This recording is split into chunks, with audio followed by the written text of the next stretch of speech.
Good morning, dear students. Open your book, chapter 4, Human Development, page number 74. हम कर रहे थे चाइल्डहुड डेवलपमेंट. बच्चे, आज का टॉपिक है चाइल्डहुड डेवलपमेंट में socio emotional development. So let's start.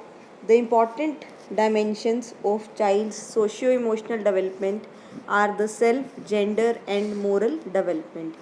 During the early years of childhood, some important developments in the self take place.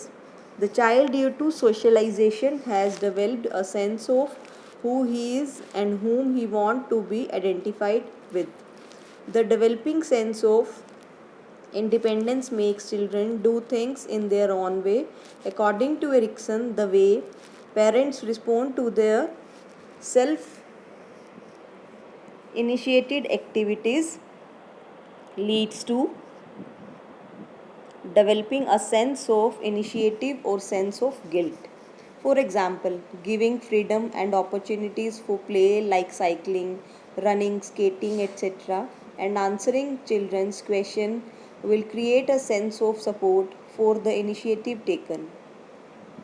In contrast, if they are made to feel that their questions are useless and games played by them are stupid, the children are likely to develop feeling of guilt over self-initiated activities which may persist through the children's later life also. Self-understanding in early childhood is limited to defining oneself through physical characteristic. I am tall, she has black hair, I am a girl, etc. During middle and late childhood, the child likely to define oneself through internal characteristics such as I am smart and I am popular, or I feel proud when teachers assign me responsibility in school. In addition to defining oneself through psychological characteristic, means children's self description also include social aspects of self, such as reference of social group, like being a member of school's music club, environment club, or any religious group. Children's self understanding also includes social comparison.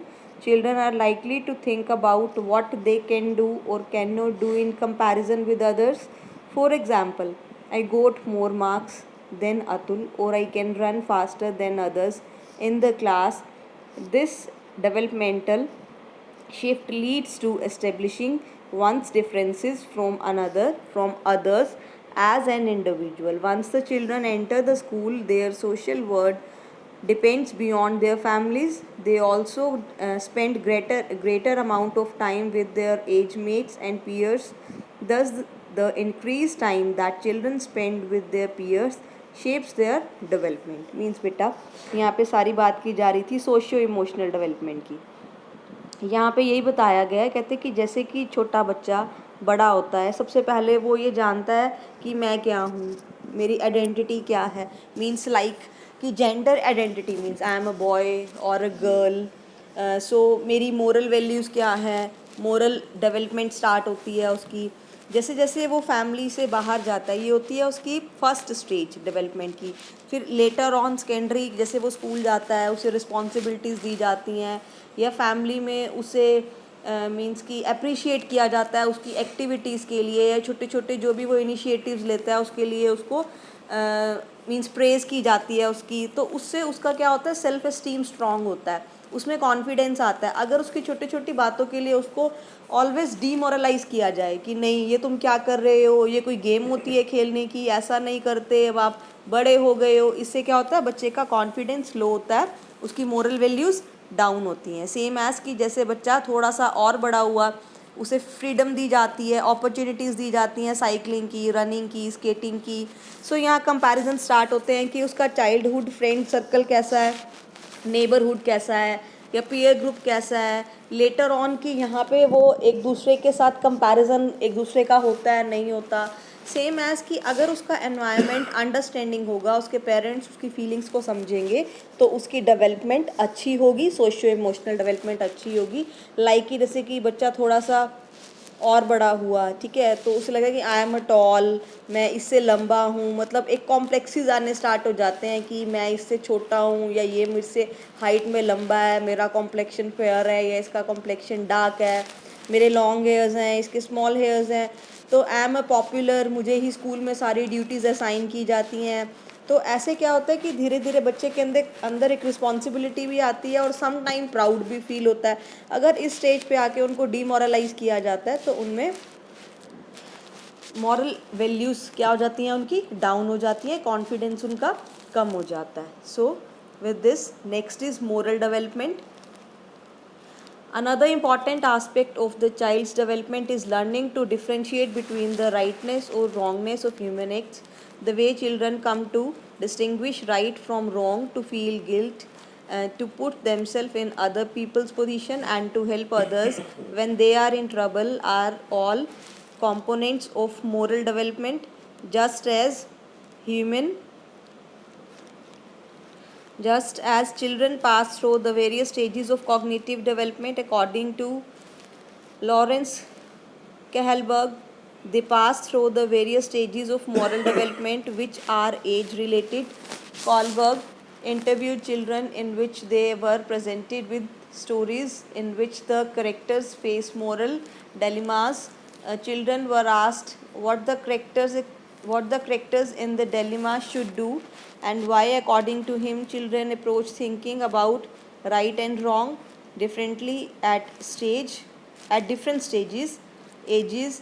The young child before 9 years of age thinks in terms of external authority. According to him, actions are wrong because he is punished and right because he is rewarded.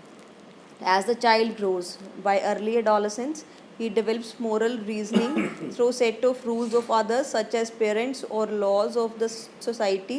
These rules are accepted by the children as their own. These are internalized in order to be virtuous and to win approval from others. Children view rules as absolute guidelines which should be followed. Moral thinking at this stage is relatively inflexible. As they grow, they gradually develop a personal moral code. You can see that by the end of childhood, a more gradual growth rate enables the child to develop skill of coordination and balance. Language develops and the child can reason logically. Socially, the child has become more involved in social systems such as family and peer group. The next section traces changes in human development during adolescence and adult. Means बेटा moral development है कि जैसे जैसे बच्चा childhood stage में आया वो बहुत कुछ सीख रहा है, तो सेम है उसकी मोरल डेवलपमेंट भी होती है। उसे ये पता लगता है कि क्या चीज़ सही है और क्या चीज़ गलत है, वो इसमें डिफ्रेंशिएट करना सीख जाता है।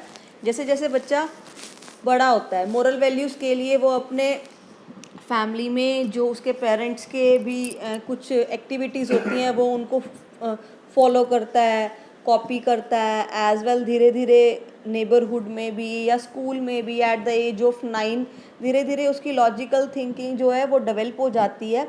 उसे बिल्कुल ये क्लियर हो जाता है अच्छे से कि जब मैं कोई अच्छा काम करता हूँ तो मुझे रिवॉर्ड दिया जाता है, और जब मैं कोई गंदा काम करता हूँ तो उसके लिए मुझे पनिशमेंट दी जाती है।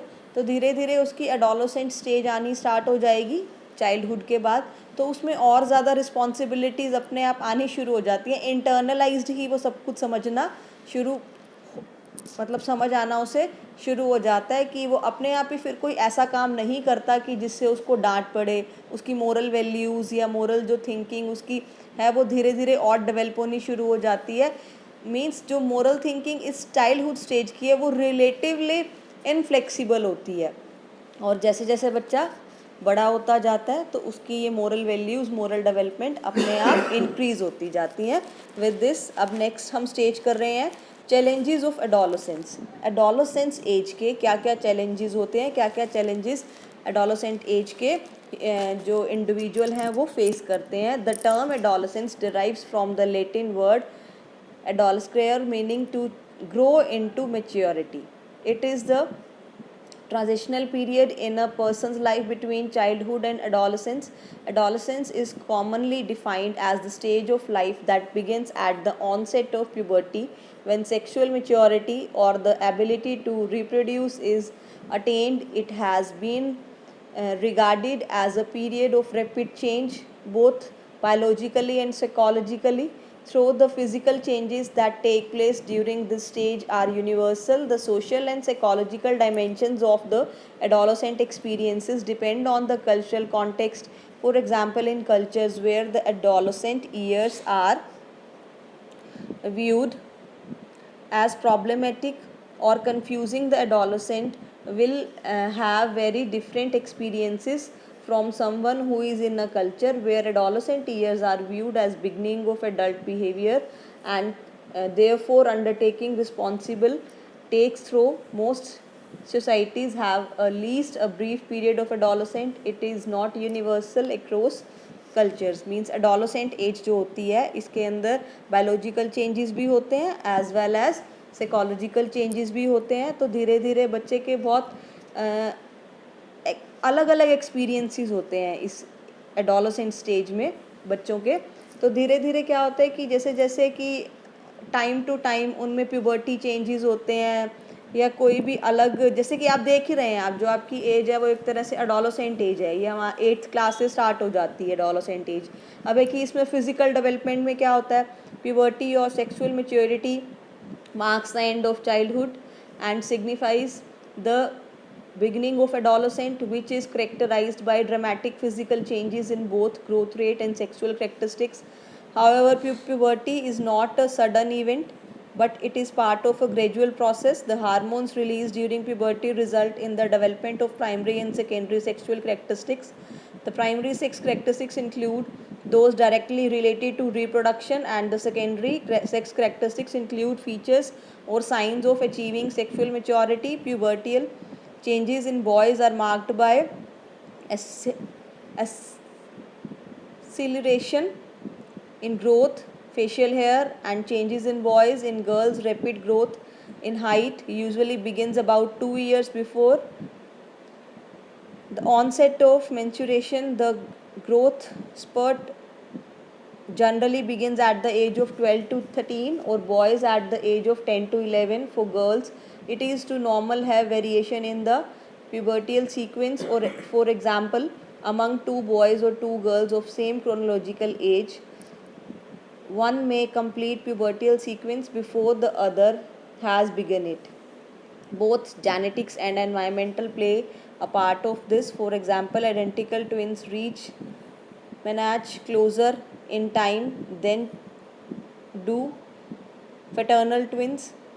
On an average, girls from affluent families go through menarche earlier than girls from poor families, and historical trends show that the age of menarche is the declining in industrialized nation, reflecting better nutrition and advance in the medical care.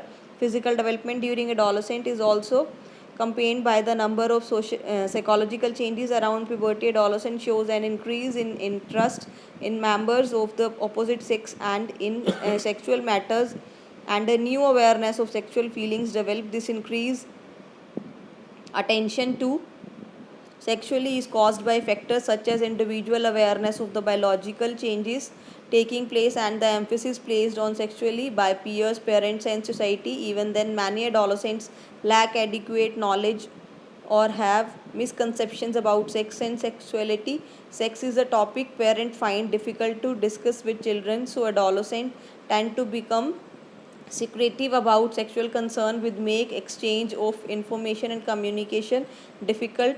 The concern over adolescent sexuality has become intense in recent times because of the risk of AIDS and other sexually transmitted disease. The development of a sexual identity identifies the sexual orientation and guides sexual behavior.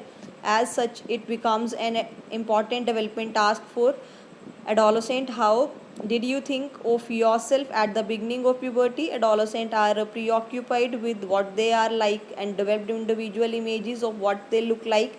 Another important development task during adolescence is accepting one's physical self. Maturity adolescents need to develop a realistic image of their physical appearance which is acceptable to them. It is important to keep in mind that puberty also involves cognitive and social changes along with physical changes. बेटा physical development जो है अच्छे से बहुत clear है आपको कि adolescent age में, अब आपकी एडोलसेंट एज है, आपने देखा होगा कि 8 से लेके 10 तक आपकी बॉडी के अंदर क्या क्या बायोलॉजिकल चेंजेस हुए।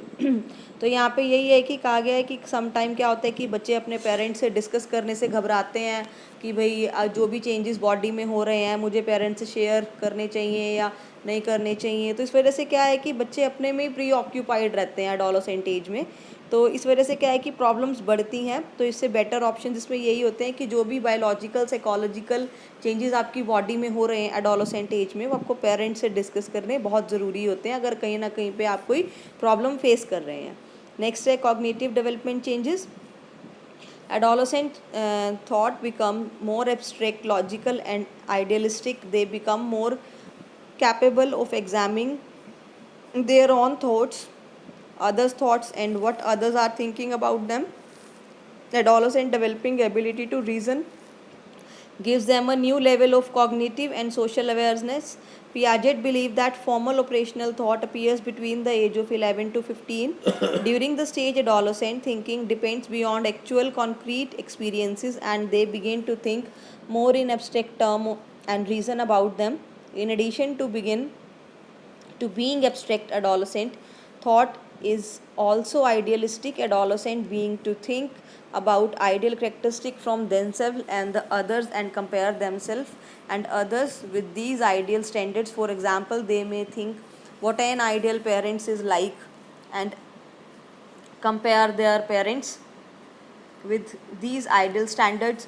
This may at time make adolescent wonder which of the new found ideal standards they should adopt. In contrast to trial and error approach used by children in earlier stages of development, adolescent thinking becomes more systematic in solving problem. They think of possible course of action, why something is happening the way it is, and systematically seek solution. Piaget called this type of logical thinking hypothetical deductive reasoning. Logical thought also influence the development of a moral reasoning. Social rules are the considered as absolute standards and the moral thinking shows some flexibility. The adolescent recognizes alternative moral courses, explores options, and then decides on a personal moral code. For example, should I smoke as everyone I know does? It is ethical to copy answer of the question. This also lead to the possibility of adolescent not following society norms if they conflict with personal code of ethics. For example, individual at this stage might participate in a protest march of a cause rather than conform to college norms. Adolescent also develop a special kind of ecocentrism. According to David Elkind, imaginary audience and personal fable are two components of adolescent ecocentrism. Imaginary audience of is adolescent belief that others are as preoccupied with them as they are about themselves. They imagine that people are always noticing them and are observing each of every behavior of theirs. Imagine a boy who thinks that all will notice the ink spot on his shirt, or a girl with a pimple feels all people would think how bad her skin is. It is this imaginary audience which makes them extremely self conscious. The personal fable is part of the adolescent ecocentrism that involves their sense of uniqueness. Adolescent sense of uniqueness make them think that no one understands them or their feelings. For example, an adolescent girl thinks that none can sense the hurt that she feels because of being betrayed by a friend. It is quite common to hear the adolescent say to the parents, "You don't understand me," to retain their sense of personal uniqueness. They may weave stories filled with fantasy around them to create a world that is away from reality. Personal fable are often part of adolescent diaries. Forming an identity means बेटा चलो इससे पहले हम इसको समझ लें कि cognitive development में हमने ये पढ़ा कि धीरे धीरे बच्चे की कॉग्निशन डेवलप होती है, मीन सारी मेंटल एबिलिटीज़ डेवलप होती हैं। पियाजेट के अकॉर्डिंग 11 से 15 साल के बच्चे को ये जानना वो अच्छे से क्लियर हो जाता है उसको कि कौन मेरे लिए क्या सोच रहा है या मैं क्या सोच रहा हूँ। मीन्स उसकी एब्स्ट्रैक्ट थिंकिंग जो है वो डेवलप हो जाती है, वो रैशनली सोचने लगता है, इर्रेशनली नहीं सोचता। सेम एज इस एज में क्या होता है कि बच्चा जो है ना उसके अपने कुछ नॉर्म स्टैंडर्ड या एथिक्स बन जाते हैं। तो सम टाइम वो क्या करता है कि अपने एथिक्स के अकॉर्डिंग अपने पेरेंट्स के थॉट्स को भी या अपने पेरेंट्स को भी दूसरों से कंपेयर करना स्टार्ट कर देता है। क्या मेरे पेरेंट्स मेरे स्टैंडर्ड्स के अकॉर्डिंग, मेरे एथिक्स के अकॉर्डिंग सोचते हैं या नहीं सोचते। मीन्स बच्चों के अपने खुद के एथिक्स स्टैंडर्ड नॉर्म्स बन जाते हैं यहाँ पे एडोलसेंट एज में। उन्हें लगता है कि जो हम सोच रहे हैं, जो हम कह रहे हैं वही सही है। सो इस तरह की थिंकिंग को हम बोलते हैं hypothetical deductive reasoning.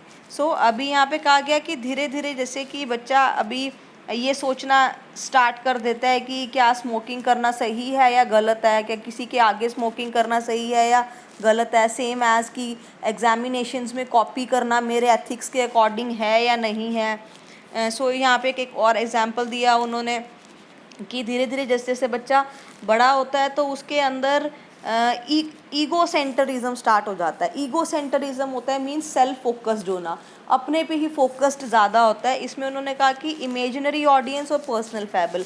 Imaginary audience में उसको वो यही सोचता रहता है, सिर्फ अपने बारे में ही सोचता रहता है कि मीन्स अपने बारे में ही वो प्री ऑक्यूपाइड रहता है कि मैं जाऊँ इस तरीके से रेडी हूँ, तैयार हूँ, सब लोग मुझे ही देख रहे हैं, मेरे बिहेवियर कोई नोटिस किया जा रहा है। और बॉयज़ के अंदर होता है कि अगर कोई भी सपोज़ कोई शर्ट वेयर करी, प्रॉपरली आयरन नहीं है, ये सभी मेरे पे ही अटेंशन देंगे कि इसने प्रेस किए हुए कपड़े डाले हुए। सेम एज अगर कोई इंक का स्पॉट भी लग गया शर्ट पे तो सबकी अटेंशन इसी पे ही जाएगी। मीन्स सेल्फ कॉन्शियस हो जाते हैं बहुत ज़्यादा। और पर्सनल फेबल में क्या होता है, पर्सनल फेबल के अंदर होता है कि उन्हें यूनिक दिखने की सबसे ज़्यादा वो होती है, फीलिंग होती है इसके अंदर कि चाहे गर्ल्स हैं, गर्ल्स को लगता है कि मैं अगर कहीं जा रही हूँ तो सबसे अलग दिखूँ मैं, या बॉय हैं कि मेरे को सबसे अलग, अगर मैं किसी पार्टी में जा रहा हूँ तो वहाँ मुझे सबसे अलग दिखना है, मेरा ड्रेसिंग सेंस ऐसा होना चाहिए, मेरा हेयर स्टाइल ऐसा होना चाहिए, है ना। तो यहाँ पे कह रहे हैं कि धीरे धीरे गर्ल्स के अंदर ये प्रॉब्लम आ जाती है कि जल्दी से वो हर्ट हो जाती हैं, किसी की भी बात बहुत जल्दी से फील हो जाती है उन्हें, है ना। और बॉयज़ के अंदर क्या रहता है, यहाँ पे बॉयज़ के अंदर रहता है कि कोई मुझे समझता नहीं, कोई मुझे अंडरस्टैंड नहीं करता, कोई भी मेरी फीलिंग्स को नहीं समझता। इस एज में, एडोलसेंट एज में बच्चों की अपनी सबकी पर्सनल डायरीज हो जाती हैं पर्सनल फेबल की। नाउ इसके बाद है forming an identity. You must have sought answer the questions such as who am I? Which subject should I study? Do I believe in God? The answer to all these questions involve the quest to define one's sense of self or the search of identity. Identity is who you are and what your values, commitments and beliefs are. The primary task of adolescent is to establish an identity separate from the parents. During adolescent, a detachment process enables the individual to develop a personalized set of beliefs that are uniquely her or his own. In the process of achieving an identity, the adolescent could experience conflict with parents and within herself himself. Those adolescents who can cope with the conflicting identities develop a new sense of self. Adolescents who are not able to cope with this identity crisis are confused. This identity confusion, according to Erikson, can lead to individuals isolating themselves from peers and family, or they may lose their identity in the crowd. Adolescent, no one hand may desire independence but may also be afraid of it and show a great deal of independence on their parents. Rapid fluctuations between self-confidence and insecurity are typical of this age. Adolescent may at one time complain of being treated like a baby, whereas no other occasion they may seek comfort by developing on their parents. Seeking an identity involves searching for continuity and sameness in oneself, greater responsibility and trying to get a clear sense of who one is. An identity, the formation of identity during adolescence influenced by several factors: the cultural background, family and societal values, ethnic background and socio-economic status are prevail upon the adolescent search for a place in society. Family relationship become less important as the adolescent spend more time outside. So the home and development a strong need of peer support and acceptance. Increased interaction with peers provide them with opportunities for refining their social skills and trying out different social behavior. Peers and parents are dual forces having major influence on adolescent at time. Conflicting situation with parents lead to increased identification with peers, but gradually parents and peers severe complementary functions and fill different needs of the adolescent. Vocational commitment is another factor influencing adolescent identity information. The question what are you going to be, what you grow up, requires the ability to think about the future and to be able to set realistic and achieve able goals. In some cultures freedom is given to the young people to choose an occupation, whereas in certain other cultures the option of making this choice is not given to the children. Here parents decision is likely to be accepted by the children. What has been your experience while making a choice in the selection of subject? Career counseling in school offer information regarding appraisal of the students for various courses and jobs and provide guidance in making a decision about career choices. Means कि बच्चे की अपनी identity form करना बहुत ज़रूरी है. यहाँ पे जैसे कि बच्चे को हूँ आई एम, मैं क्यों हूँ, मैं किस लिए हूँ और मेरे क्या गोल्स हैं, मेरे क्या एम्बिशंस हैं और मुझे किस तरह इनको अचीव करना है. बच्चे को इस तरीके की आइडेंटिटी होना बहुत ज़रूरी है. उसे अपनी वैल्यूज़, अपनी कमिटमेंट्स, अपने बिलीव्स के लिए क्लैरिटी होना बहुत ज़रूरी है. एडोलसेंट एज के अंदर क्या होता है कि बच्चों को पेरेंट्स के साथ रहना अच्छा नहीं लगता, उनकी बातें अच्छी नहीं लगती, तो वो क्या होते हैं अपने पेरेंट्स से डिटैच हो जाते हैं. तो सम टाइम इस तरह के बिलीव्स बच्चों के लिए कन्फ्लिक्ट्स अराइज करते हैं कि वो अपने लिए या अपने पेरेंट्स के लिए भी कन्फ्लिक्टिंग आइडेंटिटीज़ हो जाती हैं उनकी. सो इसमें कहा गया है कि इसमें रीज़न फैमिली को भी माना गया है, फ्रेंड्स को भी माना गया है कि किस तरीके का फैमिली एनवायरनमेंट है, किस तरीके का उसका पीयर ग्रुप है, या तो किस तरीके का उसका सेल्फ कॉन्फिडेंस अराइज हो रहा है, नहीं हो रहा. वो कहीं ऐसा तो नहीं कि अभी इतना मेच्योर नहीं हो पाया है कि जितना पेरेंट्स उसे समझते हैं, या किस तरीके की उसकी परवरिश हो रही है, उसे रिस्पॉन्सिबल बनने ही नहीं दिया जा रहा है किसी भी चीज़ के लिए. सो कहा गया कि बहुत से ऐसे फैक्टर्स हैं जो रोल प्ले करते हैं कि किसी भी पर्सन की आइडेंटिटी फॉर्म करने में एडोलसेंट एज में. लाइक कि उसकी फैमिली, सोसाइटियल वैल्यूज़ कैसी हैं, एथनिक बैकग्राउंड कैसा है, इकोनॉमिक स्टेटस कैसा है उसका.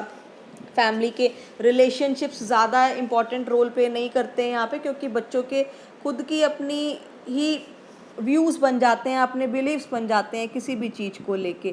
सो यहाँ पे अब वो कह रहे हैं कि एट लास्ट कि यहाँ पे आते आते बच्चों की क्या होती है, स्कूल्स में भी ले लें हम, स्कूल्स में भी काउंसलर्स होते हैं, टीचर्स होते हैं जो कि टाइम टू टाइम उनको रियलिटी बताते रहते हैं हर चीज़ की, कि वो सुपरस्टिशंस में या फैंटेसी की दुनिया में ना रहें, रियलिटी को फेस करें.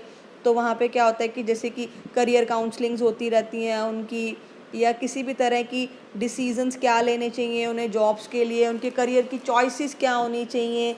इस हर चीज़ की आइडेंटिटी होना बच्चे को, मीन्स क्लैरिटी होना हर चीज़ की बहुत ज़रूरी होता है. सो next is some major concerns.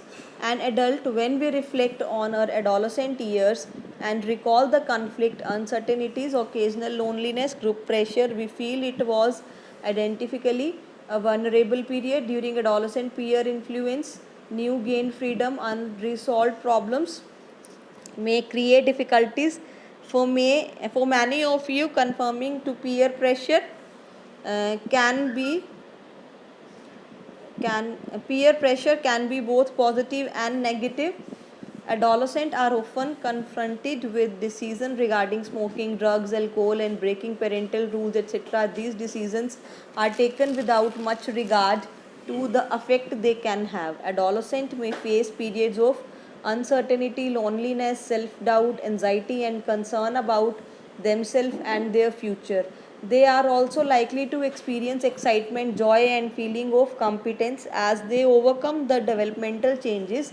You will now read about some of the major challenges faced by adolescents, like delinquency, substance abuse, सो यहाँ पे सम अदर मेजर कंसर्न्स हैं। कहते हैं कि एडोलसेंट एज में क्या होता है कि बच्चों के जब वो वनरेबल नहीं कर पाते किसी भी सिचुएशन के साथ, तो क्या लोनलीनेस फील करते हैं, पीयर प्रेशर फील करते हैं, और पेरेंट्स के साथ भी अपनी शेयरिंग नहीं कर पाते, नेगेटिविटी की तरफ ज़्यादा चले जाते हैं, पॉजिटिविटी की तरफ कम जाते हैं।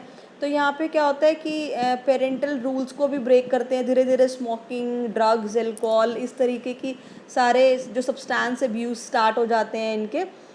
तो इसमें क्या कहते हैं कि जब किस बच्चों को ऐसा फील होता है कि लाइफ में जॉय नहीं है, एक्साइटमेंट नहीं है किसी भी तरह की, तो धीरे धीरे उनके लिए ये चैलेंजेस हो जाते हैं कि delinquency, substance abuse and eating disorder. अभी है कि डेलिक्वेंसी क्या है।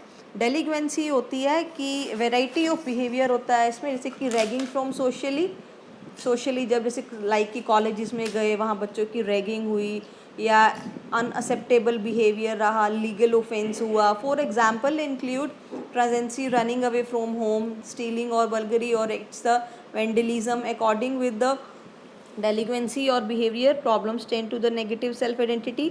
तो इस तरह की प्रॉब्लम्स क्या होती हैं, बच्चे की अपने लिए नेगेटिविटी बढ़ जाती है। So delinquency is often associated with low parental support. इस प्रॉब्लम से बच्चे तब सफ़र करते हैं कि जब वो अपने पेरेंट्स के साथ शेयरिंग नहीं कर पाते, या पेरेंट्स की सपोर्ट नहीं होती, कि उन्हें ऐसा लगता है कि गलती हमारे बच्चे की ही होगी, इसीलिए इस तरीके की प्रॉब्लम इसके साथ अराइज हुई। This is delinquency. So next is substance abuse. Substance abuse होता है जैसे कि जिसमें कि स्मोकिंग, एल्कोहल लेना, ड्रग्स लेना, that is called substance abuse. कि जब प्रॉपरली वनरेबल नहीं कर पाते वो सिचुएशन के साथ, या अंडरस्टैंडिंग नहीं क्रिएट कर पाते, समटाइम पीयर प्रेशर भी होता है, तो इस तरीके की प्रॉब्लम्स भी अराइज हो जाती हैं। तो इसमें क्या बच्चे के अंदर एनजाइटी, एग्रेशन, इस तरह की का बिहेवियर हो जाता है बच्चे का, और वो अपने इस बिहेवियर को कंट्रोल नहीं कर पाता है। तो स्मोकिंग की प्रॉब्लम हो जाती है, और एक बार लेने के बाद उसे लगता है कि जब भी मैं स्मोक कर रहा हूँ मुझे रिलैक्स फील होता है, तो वो धीरे धीरे ये हैबिट्स क्या होती हैं, इंक्रीज होती जाती हैं। मन मीन्स कि बच्चा इससे ओवरकम नहीं कर पाता जब तक उसको प्रॉपर कहीं अच्छी सपोर्ट नहीं मिल रही, कहीं से उसको पॉजिटिव अनकंडीशनल रिगार्ड नहीं मिल रहा। तो इस वजह से क्या होती है, ये प्रॉब्लम्स बढ़ जाती हैं एडोलसेंट एज में। अभी हमने करा है सब्सटेंस अब्यूज़। सो बच्चा यहाँ पे क्या कह रहे हैं कि साइकोलॉजिकल डिपेंडेंसी हो जाती है, एडिक्शन हो जाती है। तो 13 से जो 25 साल की उम्र होती है इसके अंदर बच्चों की ज़्यादा ये प्रॉब्लम राइज होती है। बहुत से ऐसे एनजीओज़ भी हैं जो कि इसके लिए चले हुए हैं कि बच्चों की इस चीज़ को कंट्रोल किया जाए। इस एज में जो बच्चे भटक जाते हैं राह से, उनको एक अच्छी पॉजिटिव ट्रैक दिखाया जाए। नेक्स्ट है ईटिंग डिसऑर्डर।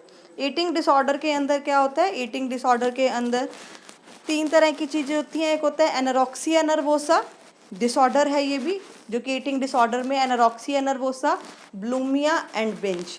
एनोरेक्सिया नर्वोसा ऐसा एक वो होता है कि जिसमें बच्चे को या एडोलसेंट एज को ऐसा लगता है वो एक फैंटेसी की दुनिया में जीने लगता है।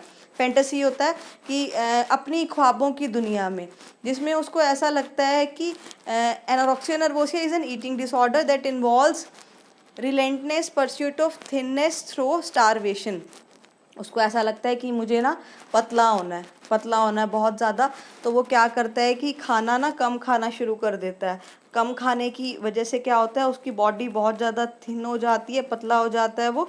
और ये भी धीरे धीरे एक लीड्स टू अ प्रॉब्लम कि मेरे को जैसे कि लाइक यहाँ पे हम एग्जांपल लें कि मॉडल्स को देख के कि मेरे को भी इसकी तरह दिखना है, मेरे को भी इसकी तरह इतना स्मार्ट दिखना है। और ये फीमेल्स में ये प्रॉब्लम ज़्यादा होती है। बुलिमिया में होता है कि इसमें क्या होता है, बिंज ईटिंग के एपिसोड्स फेस करता है वो। इसके अंदर क्या होता है कि भूख तो लगती है, खाता भी है, किसी के सामने खाने से डरता है, किसी के सामने खाऊंगा तो लोग क्या सोचेंगे, और इतना खाऊंगा तो भाई सब कहेंगे कि इतनी डाइट है इसकी, खाता भी है और वॉमिटिंग्स भी करता रहता है, खाना भी है और वॉमिटिंग्स भी करनी है। और लास्ट है बिंज ईटिंग। बिंज ईटिंग के अंदर होता है कि यहाँ पे आपके इसमें बिंज ईटिंग हाँ दिया हुआ है। Eating pattern bulimia binge eating में होता है कि उसको फ्रीक्वेंट जो है कि एपिसोड्स फील होते हैं कि बार बार वॉमिटिंग के, उसको लगता है कि खाऊंगा और वॉमिटिंग आ जाएगी, खाता भी है और वॉमिटिंग भी करता रहता है। और एक आगे है कि जो ईटिंग डिसऑर्डर है ना, ये अर्बन एरियाज़ में ज़्यादा पाए जाते हैं, मीन शहरी लोगों में ज़्यादा होते हैं, गाँव के लोगों में इस तरीके की प्रॉब्लम नहीं होती, और ज़्यादातर फीमेल्स में होते हैं ये, मेल्स के अकॉर्डिंगली। सो विद दिस आज के टॉपिक हमारा कंप्लीट है। थैंक्स। आप इसी अच्छे से बुक से रीड करिएगा, कुछ समझ नहीं आया तो एनी टाइम आप मुझसे पूछ सकते हैं। With this, thank you, have a nice day.